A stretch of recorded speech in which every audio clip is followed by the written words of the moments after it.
Bismillahirrahmanirrahim. Alhamdulillah awak dhewe masih diberi nikmat saged ngaji bareng-bareng, mugi-mugi saged istiqomah, manfaat barokah fid dini wad dunya wal akhirah. Bismillahirrahmanirrahim. Faslun ay hadza faslun utai iki kono fasal suci. Ta'bire fasal wa faraidul husli.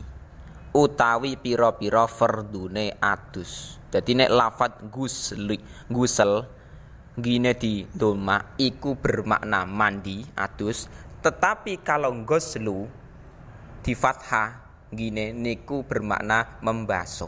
Lah bedane napa? Nek membasuh hanya sebagian saja, sebagian badan, tetapi kalau mandi iku seluruh badan terkena air.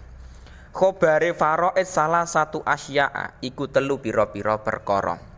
Di dalam mandi sendiri iku kita mengenal yang namanya fardu.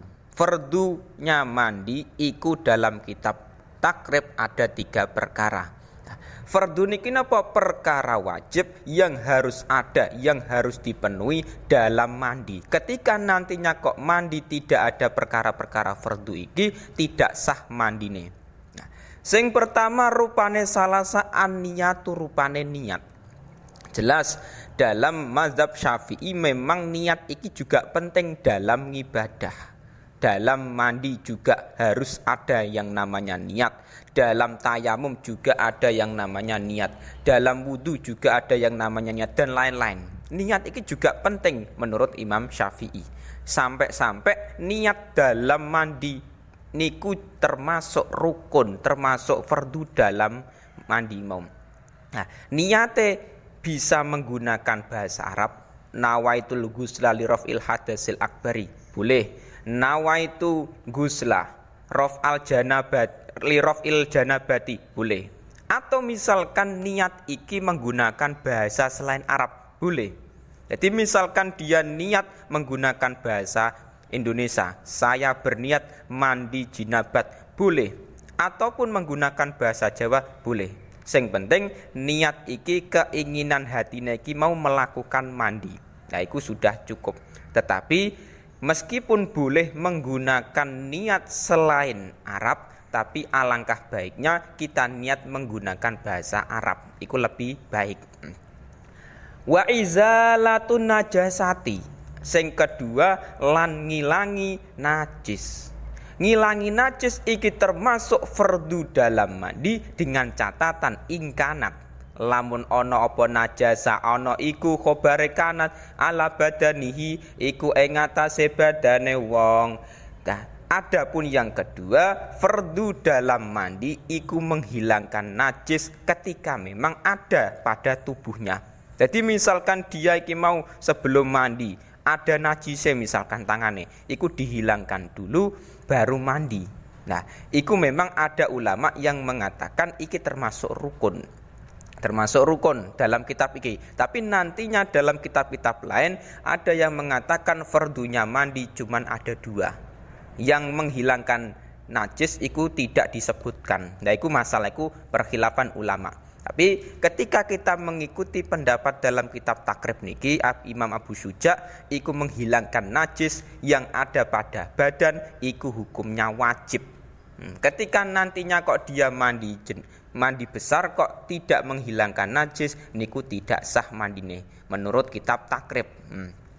Wa isalul ma'i lan nekake banyu. Nekake banyu ila jami sya'ri, oleh nekano maring sekabehane rambut, ora mung rambut tok wal basyarati lan kulit. Nah, yang ketiga fardu dalam mandi iku meratakan air, menyampaikan air sampai ke seluruh rambut dan kulit. Jadi seluruh kulit dan rambut yang ada pada tubuh iki bagian dohir iki harus terkena air. Mulai dari rambut kepala nyampe jenggot, nyampe brengos, niku harus terkena air. Nah, terus dalam mandi besar juga iku yang lebih penting bagian-bagian yang tertutup. Misalkan seseorang mandi, di situ misalkan ada cete, dihilangkan dulu cete. Misalkan ada tip X dihilangkan dulu tip eke. Jadi perkara-perkara yang di situ menghalangi sampainya air ke kulit dihilangkan dulu. Itu penting. Soalnya nantinya ketika dia mandi jinabat, mandi besar, kok ada sesuatu yang menghalangi air sampai ke kulit, lah niku bermasalah. Mulane ketika mandi iku dicek dulu apakah ada sesuatu perkara yang menghalangi sampainya air ke kulit pogak. Nah niku juga penting. Jadi seluruh rambut, seluruh kulit harus terkena air. Niku bagian dohir. Adapun bagian-bagian yang dalam niku beda lagi. Jadi dalam mandi sendiri iki juga penting, kita iki harus tahu yang namanya fardunya mandi iki tidak hanya kok niat tok, tidak hanya niat saja, tapi juga meratakan air ke seluruh badan iku juga penting. Wasunanuhu utawi pira-pira sunai gusel adus iku khamsatu asya'a iku 5 pira-pira perkara. Nah, iki membahas masalah sunnah dalam mandi. Jadi dek wau kan bahas masalah fardu dalam mandi. Sekarang membahas masalah sunnah dalam mandi. Iku ada 5 perkara. Nah, versi kitab takrib. Nah, jadi sunnah iki ketika nantinya dilakukan iki mendapatkan pahala sunnah, tetapi ketika ditinggalkan tetap sah mandine, cuman tidak mendapatkan pahala sunnah. Nah, iku. Adapun sunnah mandi itu banyak sekali, tetapi dalam kitab iki hanya disebutkan 5 saja. Sing pertama atasmiyatu rupane maca bismillah. Nah, maca bismillah membaca basmalah iki hukumnya sunnah dalam mandi. Nah, tetapi ingat, ketika seseorang iki punya hadas besar, iku kan haram membaca Quran, tidak boleh membaca Quran. Nah, lah kok kenapa di situ disunahkan membaca bismillah, membaca tasmiyah? Nah, niku tetap boleh, tetap mendapatkan kesunahan. Cuman carane ben mendapatkan kesunahan, niatkan bismillah iku sebagai zikir, Jadi bismillahirrahmanirrahim, nawaitul ghusla lirafil hadasil akbari fardholillahi ta'ala. Nah, bismillah iki kita niati zikir. Nek kita niati membaca Quran, lah iku menjadi haram. Soalnya orang yang punya tanggungan hadas besar niku tidak boleh membaca Quran. Nah, supaya ne boleh niatkan iku sebagai zikir. Niku tidak haram. Di bismillahirrahmanirrahim, niat di dalam hatinya dia zikir. Nah, terus lagi membasuh bagian yang dimandikan iki mau, misalkan tangan dulu, terus niat nawaitul ghusla lirafil hadasil akbari fardholillahi ta'ala. Niku penting. Jadi jangan diniatkan bismillah iku sebagai membaca Quran ketika mandi. Soalnya mandi posisinya iki dia punya hadas besar. Wal wudu ulan wudu oleh wudu qoblahu ing dalam sedurunge adus, termasuk kesunahan meneh iku mandi iki ada kesunahan yang namanya wudu. Jadi wudu iki sunah dalam mandi. Jadi memang wudu iki hukum asal memang dalam solat iki perkara wajib, tetapi wudu iki menjadi sunah ketika dalam mandi. Jadi kesunahane mandi iku berwudu. Nah, wa imrarul yadi lan nglakokake tangan alal jasadi ing ngatasé awak. Nah, termasuk kesunahan dalam mandi iku apa? Menjalankan tangan pada badane, jadi digosok-gosok iku hukume sunah, tidak nyampe wajib. Jadi sing wajib iku cuman meratakan air ke seluruh badan dan rambut. Adapun tangane digosok-gosok pada badan supaya ben rata iku tidak wajib, tapi hukumnya sunah, Nah, wa imrarul yadi iki sing penting di situ bisa menggunakan tangan, atau di situ misalkan tidak menggunakan tangan, misalkan menggunakan sabun. Jadi tangan dan sabunnya iki dijalankan ke tubuhe. Iku tetap tidak haram, tetap boleh. Wal muwalatu lan nuli-nuli, oleh nuli-nuli ngono ki mau. Jadi ngeten, nuli-nuli sendiri. iku berkesinambungan. Nah, nuli-nuli iku tidak dipisah dengan waktu yang lama. Jadi bedane tartib dengan mualah. Kalau tertib iku sing penting sesuai runtutan.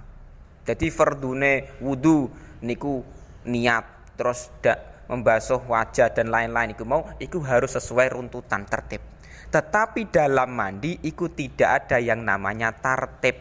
Nah, yang dalam mandi iku cuman ada kesunahan namanya mualah. Nek mualah iku tidak dipisah dengan waktu sing lama. Jadi misalkan ngeten, ketika seseorang mandi iki lagi misalkan setengah badan. Jadi setengah badan ke bawah sudah terbasuh, sudah diniati mandi jinabat.